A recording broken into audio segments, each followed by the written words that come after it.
Hello everyone, welcome to a beginner's guide to VMware troubleshooting course.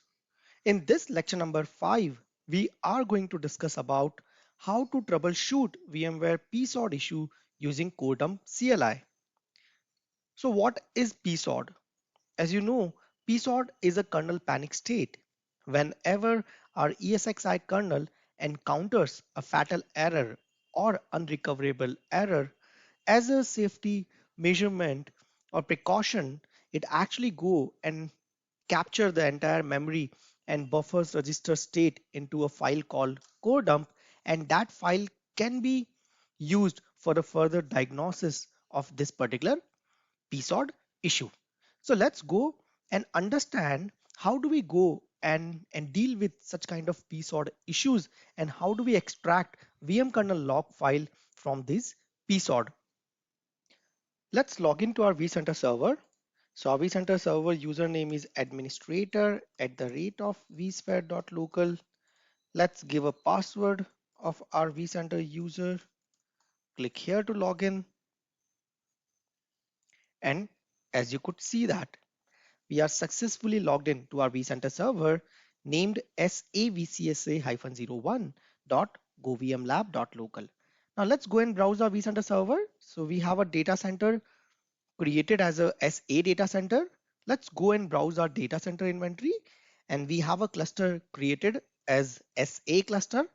Let's go and browse our cluster, and as you could see that we have a 2 node cluster, and out of these 2 hosts, if we look at our SA-ESXi02 host, it seems to be in not responding state. So as we could see that this particular host SA-ESXi02 doesn't seem to be in a good or healthy state, and there could be a reason because of which our vCenter server is not able to connect to this ESXi host and showing the status as not responding. So now let's go and understand why our host is in not responding state. So let's do as a troubleshooting. Let's go and try to see that can I access this host directly through host client. Let's try to access our ESXi host through our host client. So let's give our ESXi host name in browser, and let's see that can we get access to our host using host client. But that's not the case here. It clearly says that the site cannot be reached and our host is not responding to this HTTP request, which means that we are not able to connect that host through the host client, and we are also not able to manage that host through our vCenter vSphere client. So let's check out the network connectivity. Are we having access to that system or not? So this is our vCenter server. As you could see that this is our vCenter server, and from this vCenter server, let's go and try to ping our ESXi host saesxi02.govmlab.local. So that's a ping command, and with this command we are trying to access connectivity to our ESXi host. And look at that, our vCenter server is also does not have L2 or L3 reachability to our ESXi host. So there seems to be some issue with our ESXi host, and because of which our vCenter server is not able to connect to it. So the only option, what do we have to troubleshoot this issue?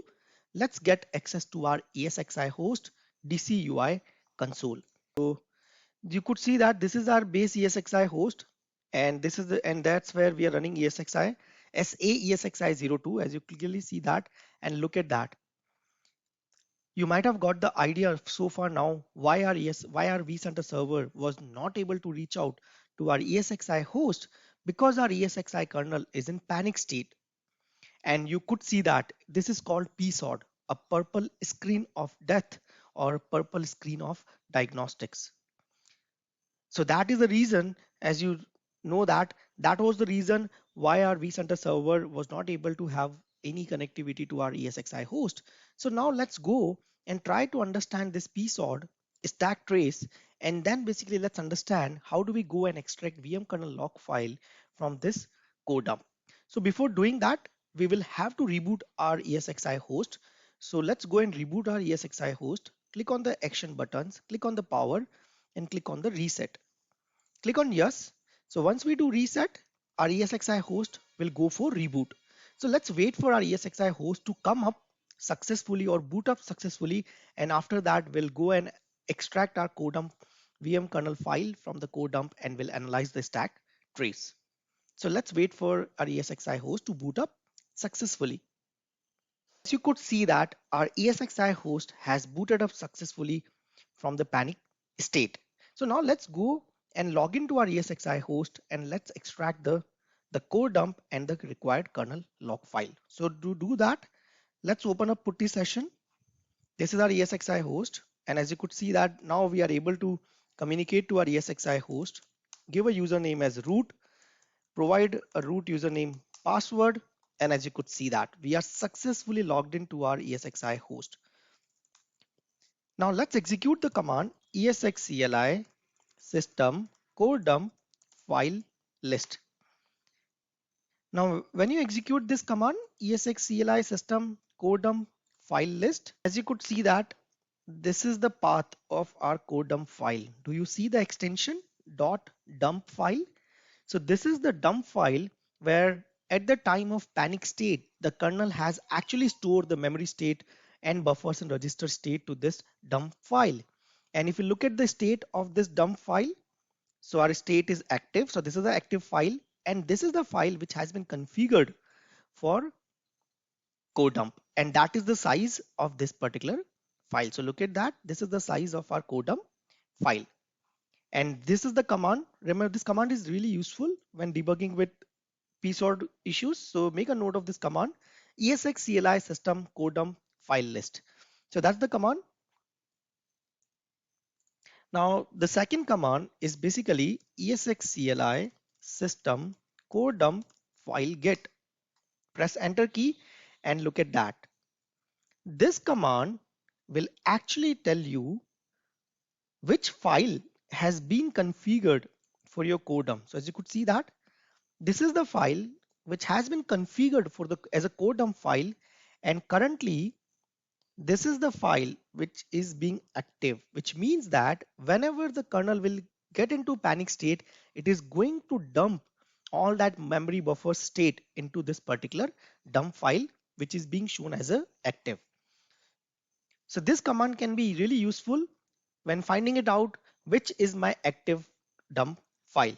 Of now we find out that what is my active codump file, what is my configured codump file.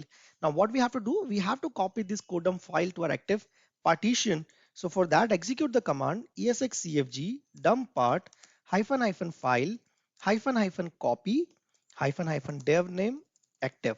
So that is the command we need to run it. Press enter, and as you could see that now what is being done, if you see it, we have executed this command where we have told that please copy this file to this particular active partition, and now it has created that dump file in this particular location. As you could see that the location is var lib vmware os data core. Under core directory we have a file name mentioned as vm kernel zdump.2. So that is our codump memory codump file. And now from this codump file, we need to extract our VM kernel log file. And to do that, we need to execute the command ESXCFG dump part hyphen hyphen log and give a path to this particular file. So what we have executed the command? We have executed the command ESXCFG dump part hyphen hyphen log because we want to extract the log file from this memory dump, or that core dump what kernel has generated at the time of crash. So press enter key and you do see that it has created a vm kernel.log1 file. So that is the file which gonna give us a more detailed information about that stack trace. So this is how we have extracted the file. Now let's go and have a look at in this particular file and let's try to decode our PSORD issue or that stack trace what we have observed. So let me clear the screen. Let's open up that file vm kernel-log.1 file, press enter key, shift G and just scroll up a little bit. Let's try to decode our PSORD issue or that stack trace what kernel has generated at the time of crash. So that's the first line which says that what is the ESXi version we were running it. So it clearly says that we were running 7.0 version. And the next, it talks about what is the build number we were running it. So that's our 15843.807 is the build number, and it was having a 64-bit architecture. So that's very much clear. So that's the first line which we have decoded. Now look at the second line, which says that PF exception 14. Now when you see that PF exception 14, it is the identification that it is the crash which has been caused due to page fault issue, because VMware has a standard error messages, and there is a standard finite number of error codes. So PF exception 14 means this is the page fault issue, and you do see that it has mentioned about the world detail. So that is the process. So you know that world, that is the process having a process ID 150424. This was the process which might have caused a page fault issue, and because of which kernel has went into panic state. So what is page fault issue? As you know that whenever kernel is trying to load a page from a secondary memory to your primary memory and it is unable to do that, whenever our kernel is unable to load page from its secondary memory to in its primary memory, and it's not able to do it, it will crash. And that's what we call it as a page fault. Now that's what the world is all about. Now we have a vSysH IP. So it is talking about the IP of our, this could be the IP of our ESXi host, eh, which has encountered this particular crash. Now the next is, look at that. We are running ESXi in a VM. So it clearly says that this is not your bare metal ESXi. This is, you're running ESXi in a VM, which is very true because this is a lab environment. Now this set of code talks about this CPU registers value. So it talks about what values were present in our CPU registers at the time of this crash. So this is being used by development folks to decode this particular code. Then look at that. The next section talks about, we have a 4 pCPU, as you could see that pCPU 0, 1, 2 and 3, and it also tells that which process were running on each of the pCPU, right? And if you look at this particular code, the issue which might have caused this crash is the process ID 150424, and that is the process ID. If you see that, that is the process ID which was running a command vsys and which was executing on the pCPU2. So the culprit seems to be this, sorry. So the culprit seems to be this particular process which was running a vsys command, and it was executing it, this world, on pCPU2, right? Such elaborative information, as you could see that. Now the next thing is basically the code start and up time. So how long our ESXi is, in up state since the last boot.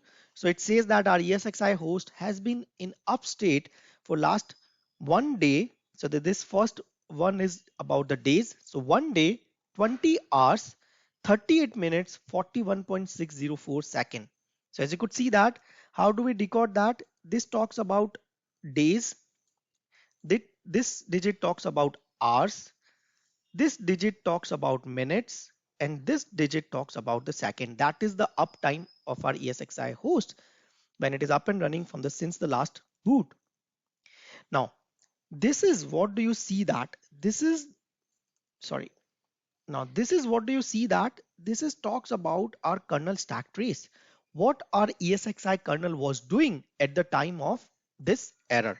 So as you could see that our ESXi kernel was trying to load some pages into the memory and it was unable to do it. So you do see that it is actually running this VMK system call. It is trying to set that VSI set info command, and then it has encountered that particular crash. As you could see that some interrupt has been caused, that is the interrupt cookie, and then you see that the crash me current core. So basically the current core, wherever this process was running, it has actually crashed it, right? So you do see that it clearly says that crash me on the current core, wherever it was executing that particular world 150424. So now basically, now look at the next set of information. It talks about CPU model. So it is an Intel CPU. That's the CPU details or more detailed information about CPU. Then look at the product name, vendor information, you can get it from here. And then it's about your BIOS vendor information, as you could see that. And then let's try to scroll up. Let's try to scroll down, and as you could see that a more detailed information about that crash, and it gives you a more elaborative information about that crash. And at the last, we would be seeing that, look at that, the last piece of information, core dump to file. So our disk dump has been successfully done, and if you look at that, this is the dump file. So when kernel has detected this error, it has collected all the memory state and the buffer's register state at the time of crash, and it has captured all that state into a file called .dump file, a file having extension as .dump file.